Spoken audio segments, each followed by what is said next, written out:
पिछले एपिसोड में हमने देखा था कि वानमी जो है उसने वांगलिन को एक बहुत ही मिस्टीरियस चीज बताई थी कि उसकी सोल का पार्ट उस वानमी के पास है जिसको वो संभाल के रखी है और वांगलिन के सोल के पार्ट को उसने इतना ज्यादा मैनिपुलेट कर दिया कि वो वांगलिन के खिलाफ हो चुका है और वो वांगलिन की जान लेना चाहता है। तो जैसे वांगलिन को पता चलता है वो उस अपने सोल के पार्ट को अपने पास रख लेता है कि जो मेरी चीज है वो मेरे पास ही रहेगी और जो तुमने इसको मैनिपुलेट किया ना मैं इसको ठीक करके रहूंगा ताकि इसको पता चले कि आखिर वो किसके साथ रह रहा है, कौन सही है और कौन गलत है। इसके बाद जब एंसेस्टर ने वांगलिन के ऊपर अटैक करने की कोशिश की थी वानमी को बचाने के लिए तो वांगलिन पगला जाता है कि कोई बात नहीं, जब हुआन फैमिली के एंसेस्टर ने मुझ पर अटैक किया ना तो मैं जा रहा हूँ पूरी की पूरी हुआन फैमिली को दुनिया के नक्शे से मिटाने के लिए। मैं भी तो दिखाऊं कि आखिर उन लोगों ने पंगा लिया तो लिया किससे। तो वांगलिन पहुंच चुका था हुआन फैमिली को उसकी औकात दिखाने के लिए, जिसके बाद यहाँ से ये एपिसोड शुरू होता है। तो इस एपिसोड की शुरुआत में वांगलिन हुआन फैमिली के पास आता है और कहने लग जाता है कि मुझे हुआन मी चाहिए, मुझे वो हुआन मी मेरे हवाले करो वरना अंजाम बहुत बुरा होगा। तो एंसेस्टर जो था वो कहने लग जाता है वांगलिन से कि देख वांगलिन, जिस फॉर्मेशन के बाद तो खड़ा है ना ये फॉर्मेशन 10,000 साल से बना हुआ जो हमारी हुआन फैमिली को प्रोटेक्ट करता है। तेरी औकात ही नहीं कि तू इस फॉर्मेशन को तोड़कर अंदर आ सके। अगर तेरे अंदर हिम्मत है कि तू इस फॉर्मेशन को तोड़ सकता है ना तो फॉर्मेशन तोड़ के अंदर आ, उसके बाद हम बात करेंगे कि तुझे कौन चाहिए और तुझे कौन नहीं चाहिए। तो वांगलिन यहाँ पर तुरंत अपनी पावर को एक्टिवेट करता है और अपनी पावर को थोड़ा सा मर्ज कर देता है उसी किलिंग बीस्ट के साथ। और जब किलिंग बीस्ट के साथ उसकी पावर मर्ज हुई थी तो किलिंग बीस्ट पगला जाता है और इतना भयंकर अटैक देकर मार देता है उस फॉर्मेशन के ऊपर कि मानो फॉर्मेशन के अंदर एक सेकंड के अंदर क्रैक्स पड़ गए थे। जितने भी हुआन फैमिली के बंदे थे वो लोग उस किलिंग बीस्ट को देखकर कहना चाहते कि ये पक्का थंडर सेलेस्टियल रेल्म का जो सेलेस्टियल टेंपल है ना वहां से आया होगा। हम मान ही नहीं सकते कि ये किलिंग बीस्ट जिसके अंदर इतनी प्योर थंडर की पावर है वो कहीं और से आया हो सकता है। मुझे लगता है कि हमें यहाँ पर ये बैटल रोक देना चाहिए क्योंकि हम अगर पंगा ले रहे हैं थंडर सेलेस्टियल रेल्म वालों से तो ये हमारी मौत का कारण बनेगा। वैसे भी हुआन में कौन सी अपनी वो तो बाहर की ना, तो पहले उसको निकालकर हमारे सेक्ट से बाहर करो, उसके बाद हमारे सेक्ट पे तो शांति आएगी, वरना ये वांगलिन हमें बर्बाद कर देगा। लेकिन एंसेस्टर भड़क जाता है कि तुम सब निकम में डरपोक कहेंगे, इस वांगलिन से तुम लोग डर गए और उसके सामने यहाँ पर झुकने की बात कह रहे हो। मैं नहीं मानने वाला तुम्हारी बात को। एंसेस्टर कह रहा था कि मैं भी तो देखूं ये वांगलिन फॉर्मेशन कैसे तोड़ता है। क्रैक करना उसको तोड़ना बहुत बड़ी बात होती है। कोई निर्वाणा क्लेंजर रेल्म का बंदा होगा ना तो ही जाकर वो इस फॉर्मेशन को तोड़ सकता है। और वैसे भी ये तो सिर्फ अपनी स्वॉर्ड एनर्जी को और उसके बाद जो वेपन वगैरह है उसका यूज कर रहा है फॉर्मेशन तोड़ने के लिए। एक टाइम के अंदर वो एग्जॉस्ट हो जाएगा, उसके बाद अपनी हिम्मत हार कर यहाँ से लौट जाएगा। लेकिन एल्डर वगैरह को पता था कि ये वांगलिन यहाँ से लौटने के लिए तो नहीं आया। वो वापस एंसेस्टर को समझाने की कोशिश करते कि एंसेस्टर देखिए, मुझे समझ नहीं आ रहा कि आप हुआन मी को इतना ज्यादा प्रोटेक्ट क्यों कर रहे हैं, उसके लिए आप पूरी की पूरी फैमिली को हमारे रिस्क में डाल रहे हैं। आखिर ऐसा क्या है उसके अंदर। लेकिन फिर भी एंसेस्टर कहता है कि मुझे तुम लोगों की बात नहीं मानी, वो हुआन मी कहीं नहीं जाएगी, मैं उसको अपने पास ही रखने वाला हूं। अगर इस वांगलिन के पास ये उसका पपेट हो या फिर उसका किलिंग बीस्ट क्यों ना हो, वो फॉर्मेशन नहीं तोड़ सकता। वो फॉर्मेशन तोड़ेगा जब तुम लोग को डर किस बात का, मैं हूं ना यहाँ पर। तो वांगलिन कहने लग जाता है कि बस बस एंसेस्टर बहुत हो गया तेरा, मैं मानता हूँ कि तेरा फॉर्मेशन सच में कमाल का है, लेकिन अभी तक तो मैंने यहाँ पर अपने स्वॉर्ड इंटेंट का यूज ही नहीं किया था। चल एक काम करता हूँ, अब अपना स्वॉर्ड इंटेंट भी इसके साथ मिला देता हूँ और फिर देखता हूँ कि तेरा फॉर्मेशन सर्वाइव कर पाता है या नहीं कर पाता। वांगलिन तुरंत अपनी वो स्वॉर्ड को बाहर निकाल लेता है और जो उसने एक अलग तरीके की टेक्निक सीखी थी ना लो इनकारनेशन नाम की, तो उसका यूज करते हुए वो ऐसा ब्रूटल स्लैश अटैक देकर मार देता है उसी फॉर्मेशन के ऊपर कि लग रहा था कि फॉर्मेशन की अब हालत खराब होने वाली है। यहाँ एंसेस्टर भी इस चीज को देखकर हैरान हो चुका था कि आखिर इसके पास ये वाला अटैक कैसे है। जैसे ये अटैक लगता है वो फॉर्मेशन आधा से ज्यादा टूट चुका था, लग रहा था कि बस अब यहाँ पर वो टूट ही जाएगा। एंसेस्टर तुरंत अपनी पावर को यूज करता है और फॉर्मेशन को वापस से ठीक करने की कोशिश करता है, लेकिन फिर भी कुछ खास फायदा होता हुआ नजर नहीं आ रहा था। तो दूसरा जो एक एल्डर था वो यहाँ पर आता है वांगलिन के सामने और कहना चाहता है कि वांगलिन सीनियर देखिए, मैं हुआन फैमिली का हेड हूँ और ये हमारे एंसेस्टर है। आपका जो पंगा है ना वो इस एंसेस्टर के साथ है और हुआन मी के साथ है। तो मैं क्या चाह रहा हूँ कि आपको जो करना है इस एंसेस्टर के साथ आप करिए, लेकिन हमारे को इस बैटल के अंदर इंक्लूड मत करिए। हम लोग पूरा नाता तो तोड़ते हैं इस एंसेस्टर से, जो आपको इसके साथ करना है आप करिए। उम्मीद है कि आप हमारी बात को समझेंगे। तो ये सुनकर एंसेस्टर का दिमाग खराब हो जाता है कि तुम सब गद्दार कहीं के, टाइम आने पे तुम लोग मेरा ही साथ छोड़, अभी सबक सिखाता हूँ तुम लोगों को। वो तुरंत यहाँ पर किसी एंसेस्टर सील को समन कर लेता है, जिस वजह से वहां पर ढेर सारी सील आ चुकी थी और सारी की सारी सील मिलकर ना किसी तरह का अटैक तैयार कर रही होती है। वो अटैक काफी स्ट्रॉन्ग था, जो अटैक जैसे वांगलिन को लगता है वांगलिन दूर जाकर फेंका चुका था। वो एंसेस्टर कोई कमाल का अटैक तैयार करने की कोशिश कर रहा था और जब उसकी सारी की सारी सील आपस में मिलती है तब हम देख पाते हैं कि वहां पर किसी तरह की सोल आकर समन हो चुकी है, जो कि उसी एंसेस्टर सील से मिलकर बनी हुई थी और वो सोल सच में एक्स्ट्राऑर्डिनरी लग रही थी। उसकी पावर भी काफी कमाल की होती है। एंसेस्टर अपने उस सोल से कहना चाहता है कि मेरी सोल जाओ और इस वांगलिन की जान ले लो, मैं इसको जिंदा देखना नहीं चाहता हूं। तो वो सोल तुरंत अपनी पावर को एक्टिवेट करता है और पावर को एक्टिवेट करने के बाद वो और भी कई सारे ब्रूटल अटैक तैयार कर चुका था वांगलिन के ऊपर मारने के लिए।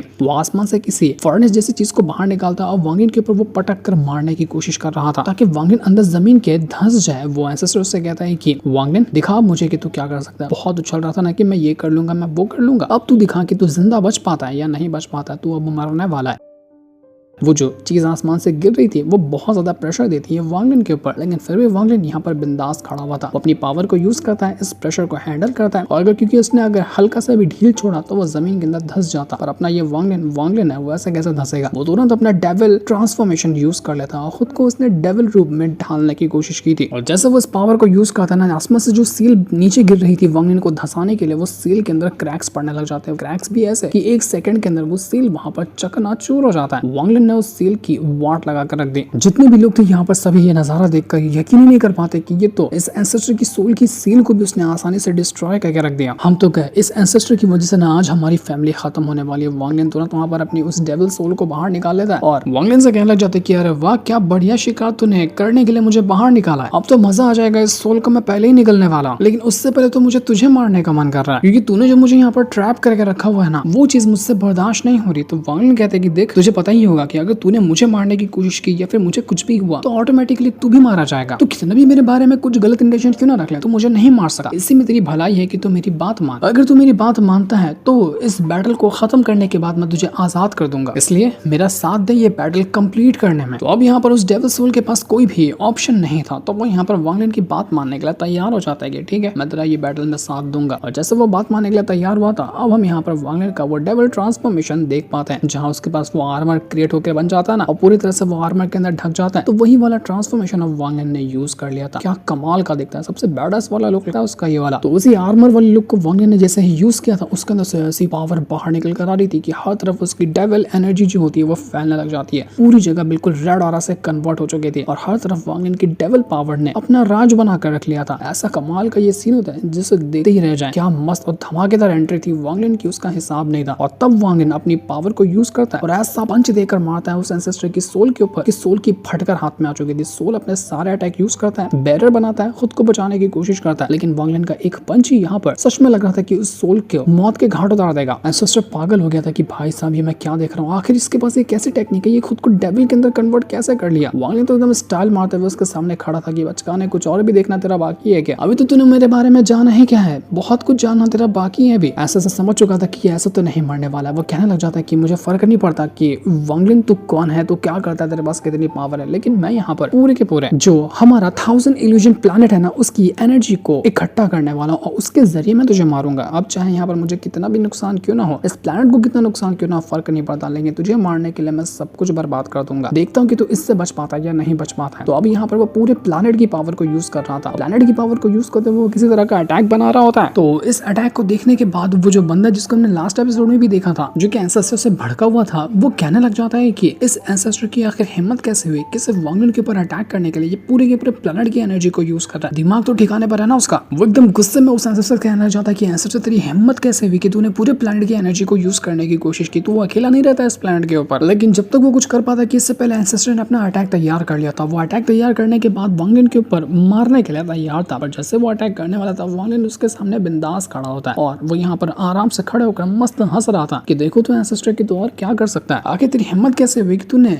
ऐसा अटैक करने की मुझ पर कोशिश की जिसकी वजह से तूने सोचा कि तू मुझे मार लेगा, लेकिन मैं तुझे बताना चाहता हूँ कि तू कितना भी अटैक क्यों ना यूज कर ले, तू मेरा एक बाल भी पाका नहीं कर सकता है। वांगलिन तुरंत अपनी पावर को यूज करता है और पावर को यूज करने के बाद वो अपने अटैक को तैयार कर चुका था। जैसे उसने ये अटैक देखकर मारा, ऐसा लग रहा था कि सारी की सारी चीजें बिल्कुल स्टॉप हो चुकी है। पूरा का पूरा जो 1000 इल्यूजन प्लैनेट होता है वो स्टॉप हो जाता है। कोई चाह कर भी यहाँ पर कुछ नहीं कर पा रहा था वांगलिन की इस पावर के सामने। किसी को समझ नहीं आता कि आखिर वांगलिन ने ये क्या किया, हम सब तो बिल्कुल स्टॉप हो चुके हैं। और ये करने के बाद वांगलिन ना इस प्लैनेट की जो सोल होती है उसको बाहर निकालने लगता है। मतलब एक प्लैनेट के अंदर एक सोल होती है जो कि पूरे के पूरे प्लैनेट को पावर देती है। तो वांगलिन क्या कर रहा था कि इस 1000 इल्यूजन प्लैनेट की सोल को ही बाहर निकाल रहा था। अगर कोई बंदा यहाँ किसी प्लैनेट की सोल को एब्सॉर्ब कर ले तो उसकी पावर काफी हद तक इंक्रीज हो सकती है, क्योंकि इस 1000 इल्यूजन प्लैनेट के अंदर जो सोल थी उसके अंदर लाइफ और डेथ की पावर मौजूद थी। तो अब वांगलिन यहाँ पर 1000 इल्यूजन प्लैनेट का जो सोल था उसको बाहर निकालता और उसकी पावर के साथ वो अपने आप को कन्वर्ट करने लग गया था। मतलब वो अपनी पावर को उसके साथ मर्ज करा था ताकि वो पूरे प्लैनेट की सोल को खुद में एब्सॉर्ब कर सके। जिससे होता ही है कि वांगलिन की जो डेविल एनर्जी थी वो और ज्यादा धड़ल्ले से इंक्रीज होने लग जाती है। तो इतनी ज्यादा वो इंक्रीज हो चुकी थी कि वो तुरंत वो जो एंसेस्टर की सोल होती है उसको ट्रैप कर लेता है। एंसेस्टर की सोल यहाँ पर कुछ भी नहीं कर पा रही थी और एक सेकंड के अंदर लगा था कि एंसेस्टर की सोल डिस्ट्रॉय हो गई। साथ ही साथ जितने भी अटैक थे वन फैमिली के वो सबके सब खत्म हो जाते हैं। एंसेस्टर की भी धज्जियां उड़ चुकी थी और लग रहा था कि पूरे के पूरे वन फैमिली को अब यहाँ पर वांगलिन कॉन्कर कर जाएगा, वो उसके ऊपर कब्जा कर लेगा, क्योंकि अब वन फैमिली के अंदर से कोई भी नहीं बचा था जो यहाँ पर आने के बाद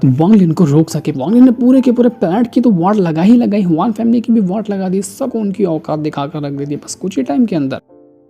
तो ये नज़ारा देखने के बाद वो जो एंसेस्टर था वो यकीन ही नहीं कर पाता कि नहीं, यहाँ पर मैंने इस जेड का इस्तेमाल किया था, अपनी सोल को समन किया था, मैंने सब कुछ इस्तेमाल करके देख लिया, हर जो चीज़ हो सकती थी मैंने सब कुछ ट्राई किया, लेकिन फिर भी मैं वांग लिन को नहीं हरा पाया। मैं हार नहीं सकता, मुझे हार पसंद ही नहीं है, आखिर मैं कैसे हार सकता हूँ। उसको तो समझ ही नहीं आ रहा था कि वो कैसे हार गया। तो एंसेस्टर क्या करता है, वो जो उसके पास एंसेस्टर जेड था ना, वो उसको शैटर कर देता है, वो उसको डिस्ट्रॉय कर चुका था। तो ह्वान फैमिली के अंदर ऐसा मानना था कि अगर कभी ये जो एंसेस्टर जेड है वो डिस्ट्रॉय हो जाता है ना, तो डिस्ट्रॉय होने के बाद एक बहुत ही पावरफुल डिफेंसिव स्पेल ये क्रिएट कर सकता है। मतलब आखिरी चांस होगा ह्वान फैमिली को अपने आप को बचाने का। अगर बचाना है तो ये सेलेस्टियल जेड डिस्ट्रॉय करना पड़ता है। तो जैसे यहाँ पर डिस्ट्रॉय हुआ था ना सेलेस्टियल जेड, अंदर से कोई अजीब पावर बाहर निकल कर आने लग गई थी। ये था डिफेंसिव स्पेल जो कि अभी यहाँ पर उस जेड स्लिप के अंदर से बाहर निकला था। तो वांग लिन कहता है कि अबे ये क्या चूजे जैसा फॉर्मेशन फिर से बना लिया तूने, ये फॉर्मेशन कहाँ से बाहर निकल कर आया, चल कोई बात नहीं, इसको भी तोड़ने में मुझे टाइम नहीं लगेगा। तो वांग लिन उसी डिफेंसिव सील जो था उसके ऊपर अटैक करना शुरू कर देता ताकि वो उसको भी डिवोर कर सके और उसको भी वो डिस्ट्रॉय कर दे। डिफेंसिव सील यहाँ पर कुछ तो कुछ करने की कोशिश करता है, वांग लिन के अटैक को कुछ पल के लिए वो रोक पा रहा था। और उसी फॉर्मेशन के साय में एंसेस्टर और बाकी एल्डर वगैरह वहां पर मौजूद होते हैं। वो जो एल्डर था वो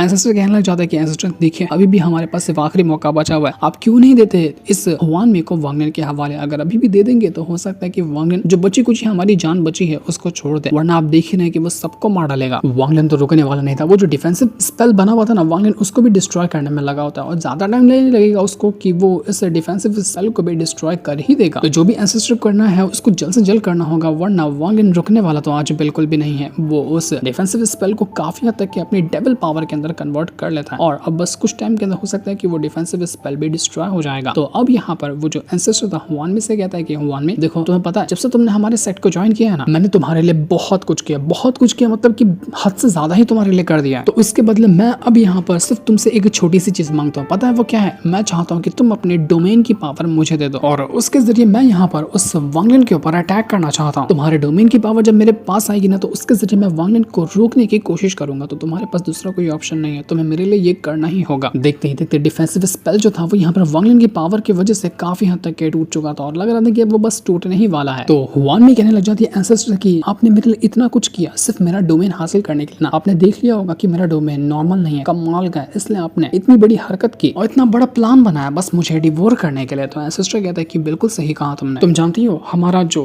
ये ह्वान फैमिली है ना, एक बहुत ही खास तरह के दाव आर्ट को कल्टीवेट करता है जिसका नाम है हेवनली डेविल दाव, और इसको कंप्लीट करने के लिए हमें एक ऐसे इंसान की जरूरत थी जिसका डोमेन तुम्हारे डोमेन से मैच करा और हमें वो तुम ही आकर मिल गई। जिस दिन से मैंने तुम्हें देखा था ना, मैं समझ गया था कि तुम्हारा डोमेन हमारे हेवनली डेविल दाव को कंप्लीट करने में काम आएगा। तो मैंने तुम्हें एक छोटा सा पौधा होता ना, उसको बीज जैसा बड़ा करते हैं, मैंने तुम्हें और ज्यादा स्ट्रॉन्ग इसलिए बनाया ताकि तुम अपने पीक पर पहुंचो। उसके बाद मैं तुम्हें डिवोर करूंगा और तुम्हारे डोमेन की पावर को खुद के साथ मर्ज करूंगा। अब तुम अपनी मर्जी से ना तो मुझे फर्क नहीं पड़ता, लेकिन मैं उसको छीन लूंगा। वो तुरंत ही यहाँ पर एक फॉर्मेशन के अंदर ह्वान में को डालकर उसको डिवोर करने का प्रोसेस शुरू कर देता है। वो कहने लग जाता है कि मैंने तुम्हें चांस दिया था कि तुम खुद से अपना डोमेन मुझे दे दो, लेकिन तुम नहीं मानी तो ठीक है, मुझे उसको छीनना ही पड़ेगा क्योंकि जो चीज मेरी है वो मेरी ही रहेगी। आज तुम्हें डिवोर करने के बाद फाइनली हमारा हेवनली डेविल दाव जो है ना वो कंप्लीट हो जाएगा। तो ह्वान में कहती है कि देखो तुम्हें कुछ फोर्स करने की जरूरत नहीं है, मैं खुद से अपना डोमेन तुम्हें दे दूंगी, लेकिन उसकी मेरी शर्त है। पहली शर्त मेरी ये है कि तुम्हें वांग लिन को मारने में मेरा साथ देना होगा, मुझे बस वांग लिन की जान चाहिए। और उसके बाद वो एंसेस्टर को एक बैग देते हुए कहती है कि उसके बाद जब वांग लिन मर जाए ना, तो ये बैग को खोलने में मेरा साथ देना और तभी जाकर इस बैग को खोलना, देखना इसके अंदर क्या है। तो एंसेस्टर कहते हैं कि ठीक है मैं तुम्हारी बात समझ गया, पहले अपना डोमेन दो, मैं फिर तुम्हारी बात पे भी अमल करूंगा। उसके बाद वो ह्वान में की पावर को, जो उसके डोमेन की पावर थी, उसको अपने साथ मर्ज करना शुरू कर देता है। तो जैसे ये प्रोसेस चल रहा था, ह्वान में कहने जाती है एंसेस्टर से कि अगर तुम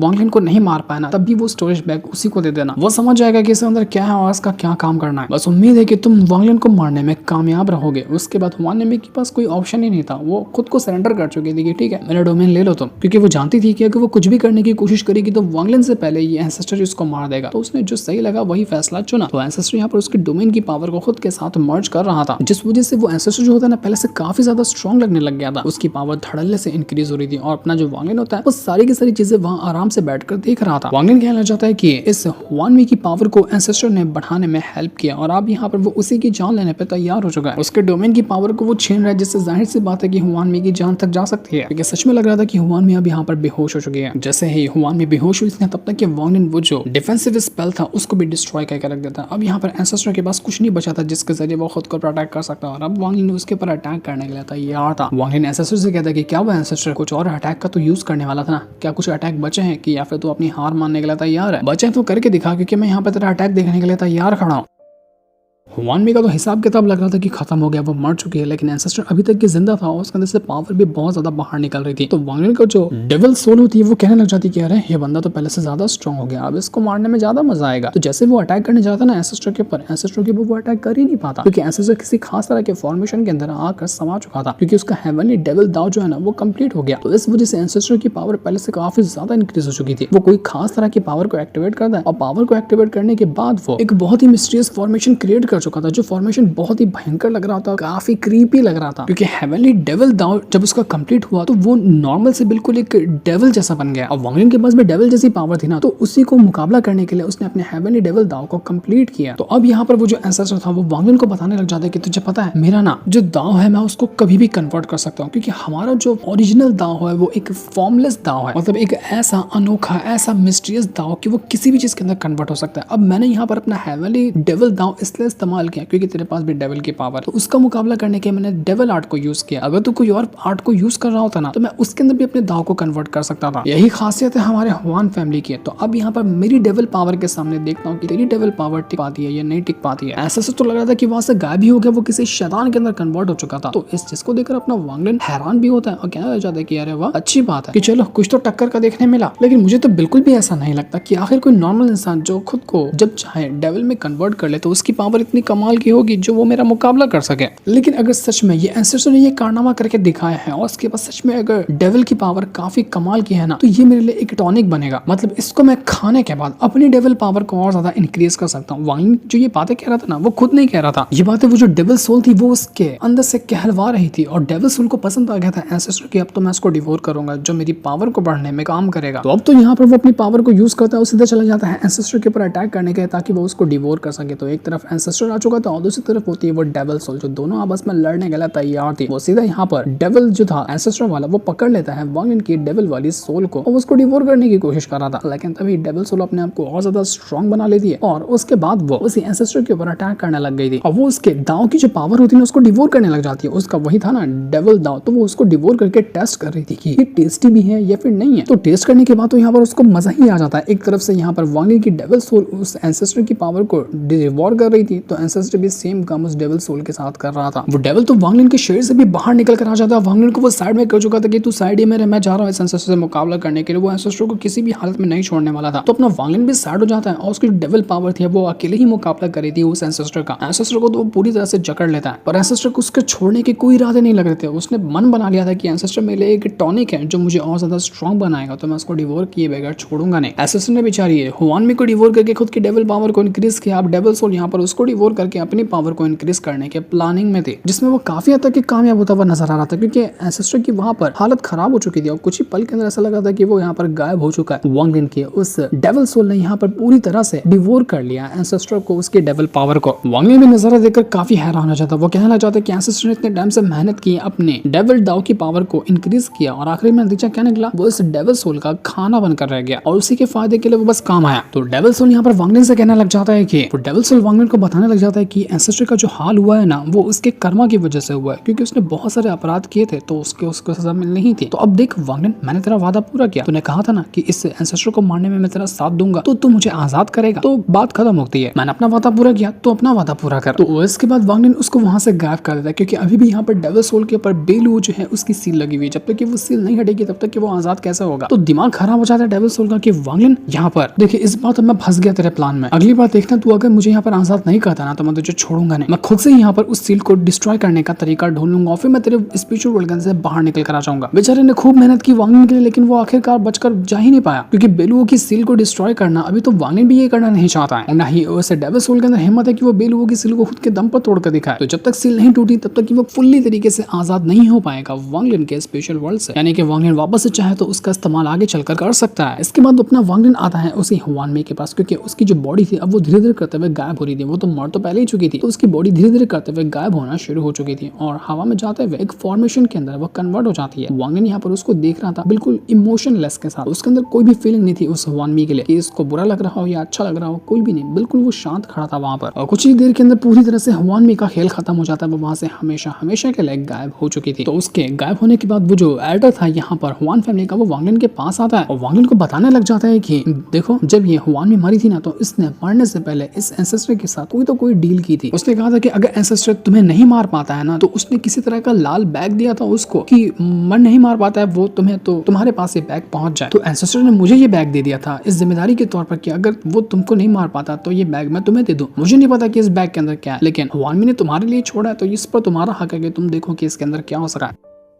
तो वांगलिन सोचता है कि कहीं इसके अंदर कोई ट्रैप भी हो सकता है, क्योंकि वांगलिन भरोसे के लायक तो नहीं समझता था उस हुआनमी को। तो बैग लेने से पहले वो चेक करता है कि इसके अंदर है क्या। जैसे वो चेक करता है ना उसके अंदर से एक खास तरह का सील मिलता है और किसी तरह का स्टोरेज बैग भी उसको मिला था, जो कि हो सकता है उसके अंदर किसी खास तरह की पिल हो या कुछ और हो सकता है। लेकिन वांगलिन को पता चलता है कि उस बैग के अंदर ना क्या है, वो जो सोल का पार्ट है जिसको हुआनमी ने हमेशा से अपने पास संभाल कर रखा था वांगलिन वाली, और उसको भड़का कर रखी थी ना, तो उसको किस तरह से ठीक किया जा सकता है उसका तरीका उसमें लिखा हुआ था। किस तरह से उसको बनाया गया है ये भी उसके अंदर लिखा हुआ होता है कि हुआनमी ने किसी थंडर रेल्म के कल्टीवेटर से मदद मांगी और उसने हेल्प करके वांगलिन की सोल को एक ऐसे चीज के अंदर कन्वर्ट किया कि वो बिल्कुल एक इंसान की तरह है, मानो कि इंसान की जो सोल होती है ना उस तरह का वो बन चुका है। और उसके अंदर सारी फीलिंग है कि इंसान जो समझ सकता है ना वो सोल भी यहाँ पर समझ सकते हैं। तो इसी 100 साल तक के उस हुआनमी ने उस सोल के पार्ट को भड़काया वांगलिन के खिलाफ। लेकिन हुआनमी उस जेड के अंदर जो लाल बैग के अंदर रखा हुआ था उसमें ये भी लिखती है कि गलती तो मेरी भी है कि मैंने इस सोल के पार्ट को उस तरह से ट्रीट नहीं किया जिस तरह से मुझे इसको करना चाहिए था। तुम्हें पता है मैंने इस सोल को नाम दिया है लियर। जब मैं पूरे 100 साल तक के तुम्हारे को लेकर इतना ज्यादा गुस्से में थी, जब मेरे साथ कोई भी नहीं था तो मेरे साथ सिर्फ ये लियर था जिसने हर टाइम पे मुझे मेरा साथ दिया, मुझे मोटिवेट किया, बिल्कुल अपने बच्चे की तरह कि जैसे एक बच्चा अपनी माँ को मोटिवेट करता है, उसको खुश रखने की कोशिश करता है, उसी तरह से लियर ने मेरा साथ दिया है। वांगलिन मेरा सिर्फ एक ही सपना था कि मैं तुम्हें मारूं तो अपने हाथों से मारूं। अगर मैं ये काम करने में कामयाब रहती ना तो उसके बाद सच बता रही हूँ मैं खुद लियर को पूरी तरह से नॉर्मल कर देती और जितनी भी उसके अंदर नफरत मैंने भर कर रखी है मैं सब कुछ को खत्म कर देती। लेकिन अफसोस कि मैं ये नहीं कर पाई और अब मैं यहाँ पर शायद मरने वाली हूँ, क्योंकि जब तक तुम इस चीज को पढ़ रहे होगे तब तक शायद मैं मर चुके होंगे। मैंने अपनी पूरी जिंदगी बस इसी चीज में निकाल देगी किस तरह से तुमसे बदला लो, किस तरह से तुमसे फाइट करूं, लेकिन मैं कभी भी इस चीज में कामयाब नहीं रही और मेरे पास क्या रह गया सिर्फ और सिर्फ रिग्रेट कि मेरे पास कुछ भी करने के लिए नहीं था। जो चीज मेरे पास थी मैंने उसको भी इंपॉर्टेंस नहीं दी सिर्फ नफरत और गुस्से की वजह से। और अब मेरा ऐसा टाइम आ चुका है कि शायद ही अब मैं उन गलतियों को सुधार पाऊंगी। शायद ये मेरा कर्मा है जो मुझ पर बैक फायर कर रहा है। जो मैंने गलतियां की ना अपनी जिंदगी में उसी की सजा आज मुझे यहाँ पर मिल रही है कि मेरी एक हैप्पी एंडिंग भी नहीं हुई। जो मैंने सोच कर रखा था कभी भी मेरे साथ वो नहीं हुआ। यही जिंदगी का उसूल है कि कितनी भी गलतियां क्यों ना कर लो तुम्हें कभी ना कभी तुम्हारे पर तुम्हारा कर्मा बैकफायर करता है। इंसान की जिंदगी का यही मकसद होता है कि एक न एक टाइम पे चलकर उसको आखिर में मरना ही है। तो अब तुम्हारी जिम्मेदारी है कि तुम उस अपने सोल के पार्ट को यानी कि लेयर को संभालो। तो इस चीज को पढ़ने के बाद वांगलिन काफी ज्यादा इमोशनल हो चुका था। उसकी सोल से बना हुआ जो लेयर होता है उसको देखकर उसको काफी फीलिंग आ रही थी अपने बच्चे की तरह, मतलब कि उसके सोल से ही वो बना हुआ है ना, तो उसी के जिस्म का वो एक हिस्सा हुआ। जैसे कि एक बच्चा अपने पिता के लिए एक टुकड़ा ही होता है ना कलेजे का, तो उस तरह से वांगलिन को वो फीलिंग आ रही थी अपने सोल के पार्ट यानी कि लेयर को देखकर। वांगलिन कहता है कि तुम सच में बहुत ज्यादा स्ट्रांग हो। जो तुमने अटैक किया था ना, मेरी जो स्पिरिट है, मेरी जो सोल है, उसने भी काफी हद तक के उसको डैमेज को महसूस किया। जबकि तुम तो अभी तक अपने ओरिजिनल फॉर्म में आए भी नहीं हो, सिर्फ एक छोटे से सोल के रूप में हो, लेकिन तभी तुम्हारी पावर बहुत कमाल की है। तो अगर यही बात है तो मैं तुम्हें आजाद करता हूँ। वांगलिन ने लेयर को एक पिंजरे के अंदर जो फॉर्मेशन से बना हुआ था उसके अंदर ट्रैप किया था ना, वो उसके अंदर से उसको आजाद कर देता है। और आजाद होते साथ ही लेयर सीधा जाता है वांगलिन का खून पीने के लिए, क्योंकि उसके दिमाग के अंदर एक ही चीज फिट थी कि उसको वांगलिन से अपना बदला लेना है। तो जैसे वो आजाद हुआ वो वांगलिन से बदला लेने के लिए आ चुका था। वांगलिन उसको बिल्कुल भी नहीं रोकता कि ठीक है तुझे मेरा जितना खून पीना है ना पी ले, मेरा खून पिएगा तभी तू स्ट्रांग बनेगा, क्योंकि तेरे अंदर मेरी ही पावर मौजूद है। जैसे जैसे यहाँ पर लेयर खून पी रहा था ना, वांगलिन उसको ठीक करने की कोशिश करता है। उसके अंदर से जितनी भी नफरत थी ना वो उसको मिटाने की कोशिश कर रहा था, क्योंकि वांगलिन नहीं चाहता कि इस लेयर के अंदर हमेशा से नफरत भरी रहे। वो उसको एक अच्छी सोल बनाना चाहता है। सारी नफरत को मिटाने के बाद सारी जो उसके अंदर चीजें हैं सब कुछ को मिटाने के बाद वांग लिन उससे कहता है कि तुम्हारा नाम जो हुआन मिन ने लियर रखा है ना, मुझे ये नाम पसंद नहीं आया, तो चलो इसको चेंज करते हैं। मैं आज से तुम्हारा नाम पिंग रखता हूँ। मेरा नाम तो वांग लिन है, मेरा सरनेम वांग है ना, तो आज से तुम हो जाते हो वांग पिंग, तुम्हें मेरा सरनेम मिलेगा। मैं इस चीज की दुआ करता हूँ तुम्हारे लिए कि तुम्हारा आगे का फ्यूचर बहुत ज्यादा कमाल का हो, तुम्हें एक सुकून भरी लाइफ मिले जो कि मुझे नहीं मिली है। मेरी हर लाइफ जो थी इतनी ज्यादा मुश्किलों से भरी हुई थी कि मैं नहीं चाहता कि तुम्हें वो सारी चीजें एक्सपीरियंस करने को मिले। वांग लिन ने फाइनली उस वांग पिंग को अपने बेटे की तरह कंसिडर कर लिया था। मतलब ये जो वांग पिंग है ना, वो बन चुका है वांग लिन का बेटा। अब ये उस तरीके से नहीं निकला जिस तरह से नॉर्मल बेटे वगैरह जो बच्चे बाहर निकलते हैं, लेकिन जिस तरह से भी निकला वांग लिन ने उसको एक्सेप्ट किया। बस इतना कहता है वो अपने बेटे से कि कभी भी मेरे जैसा मत बनना, क्योंकि हमेशा फिर तुम्हें तकलीफ होगी। और जो तुम्हारे अंदर नफरत भरी हुई है, जो तुम्हारे अंदर गुस्सा है ना, सबको खत्म करने के लिए और जिंदगी का असल में मकसद क्या होता है ये करने के लिए मैं चाह रहा हूँ कि मैं तुम्हें मॉर्टल वर्ल्ड के अंदर भेजूं, जहाँ पर नॉर्मल इंसान रहते हैं। जब नॉर्मल इंसान के साथ तुम बड़े होगे ना, तब तुम्हें जिंदगी का मतलब समझ में आएगा। तो वांग पिंग, मैं तुम्हें एक नई जिंदगी दे रहा हूँ, उसको अच्छे से गुजारना। जाओ मॉर्टल वर्ल्ड के अंदर और अपनी जिंदगी की एक बिल्कुल नई और फ्रेश शुरुआत करो। समझो कि इंसान क्या होते हैं, इंसानियत क्या होती है, इंसान किस तरह से जिंदगी गुजारते हैं, ये सब तुम्हें सीखने का मौका मिलेगा मॉर्टल वर्ल्ड के अंदर। काफी इमोशनल कर देने वाला और काफी कमाल का सीन था। यानी कि आपसे वांग लिन की बेटे की जो जिंदगी है ना, वो शुरू होगी और आगे का जो नया आर्क शुरू होने वाला वो बहुत एक्स्ट्राऑर्डिनरी रहेगा, काफी इमोशनल भी रहेगा और काफी कमाल का भी रहेगा। तो इसी सीन के साथ ये वाला एपिसोड यहीं पर एंड हो जाता है। Thanks for watching.